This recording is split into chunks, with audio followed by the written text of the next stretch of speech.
Welcome to TradersArmy.com, defending your right to build wealth and preserve capital for generations to come.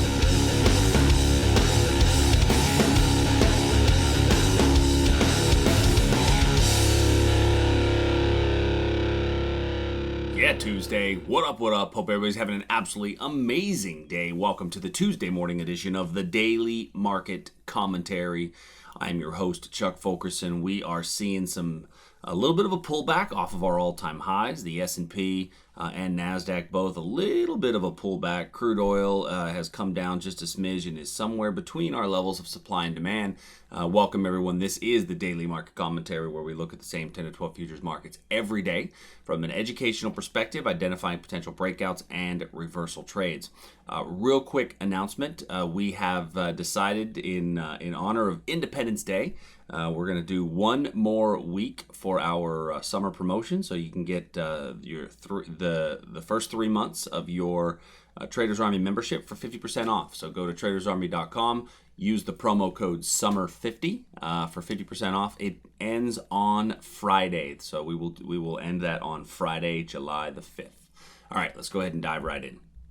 So the S&P this morning, we're down about 3.5 points, and yesterday we had talked about the fact that we had gapped up more than a typical ATR.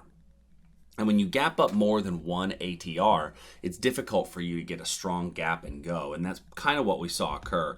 So yesterday when we looked at it, we said, you may get a little trade off of this 15-minute level in here if that's something that you're interested in. Well, price came into that range, and knowing that level was the lower probability, we got 1, 2, 3, 4, and on the fifth candlestick, it broke down below that range. We had the same area in the NASDAQ, and it was, I got to go to the 15-minute chart. The NASDAQ level held up a bit better, 1, 2, 3, 4, 5, 6 candlesticks as price came into that level, and it just didn't really do anything. So the NASDAQ gave you an opportunity to get out at break even. Frankly, the S&P, I was on we have a chat room throughout the day that Traders Army members can communicate with one another, and they can talk about and share trades with each other. And I popped into the chat room, and I was talking to some of the members, and I said, listen, at this point, this thing's not going anywhere, as it came into the level. And really the reason for that was because of this high upper wick right here, and then the fact that we based right in here on these wick over wicks. Remember, we're on a 15-minute chart. So on a 15-minute chart, you have to look smaller at what's happening. And this wick down, this wick up, this wick down, this wick up, that's all basing. And that's basing essentially before the level. And so when price came into the level, it rallied up to its opposing fair price value area, which was this basing right in here.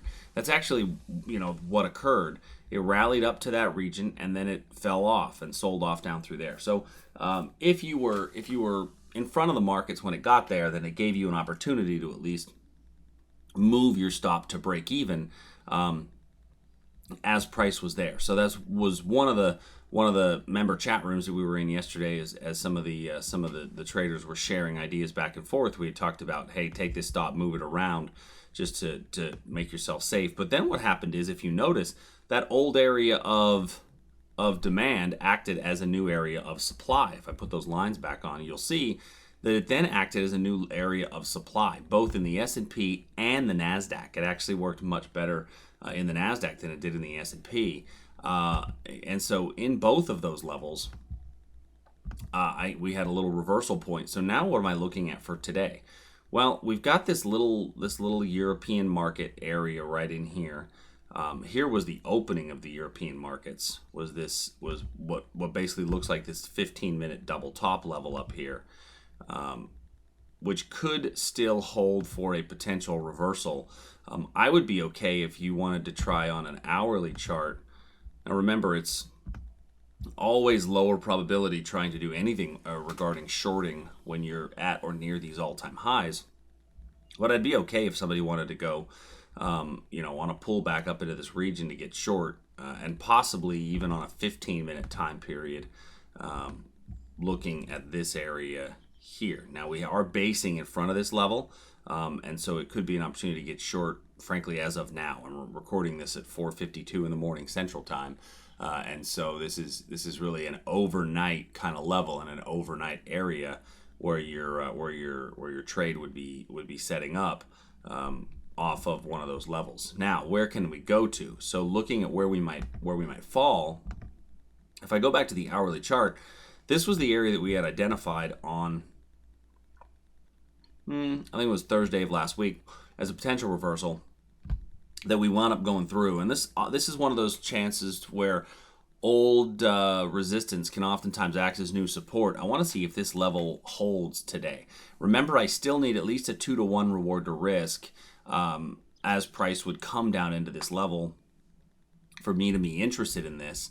But I want to see if this one holds true today. If this one doesn't, you still have this level down in here as well for a potential reversal. But this one very well may hold true. If you're uncomfortable taking this because you're moving over here to the left, this definitely is a fair price value area. You could, however, use it as a confirmation entry. And that's what we have set up in the NASDAQ, is more of a confirmation entry. And if you notice, price almost got in there and moved away.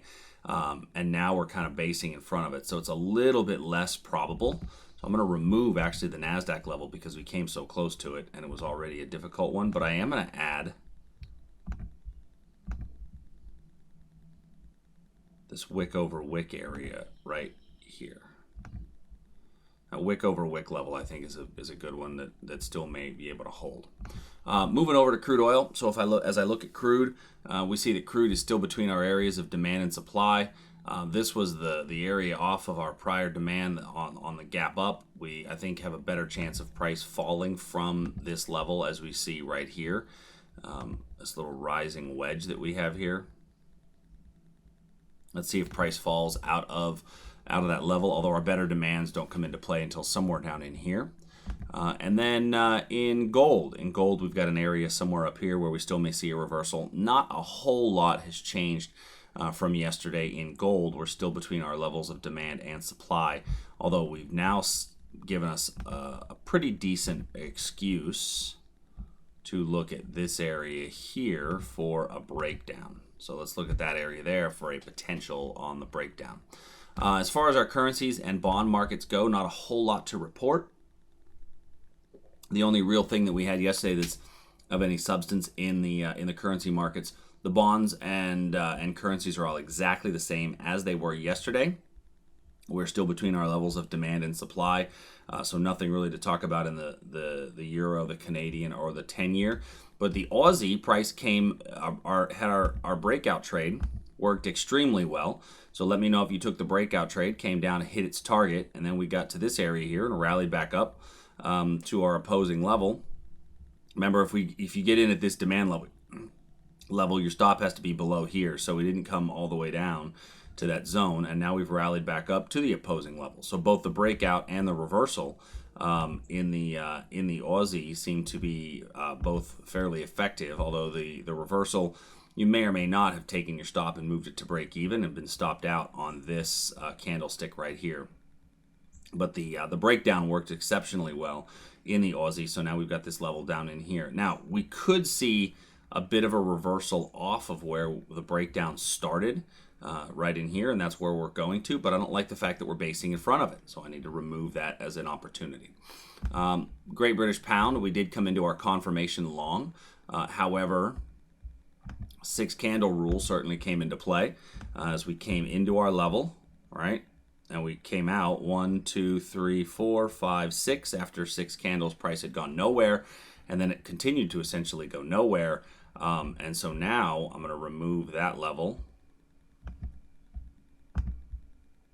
and look to a reversal at the breakout point, because it turned into a breakout is what it did.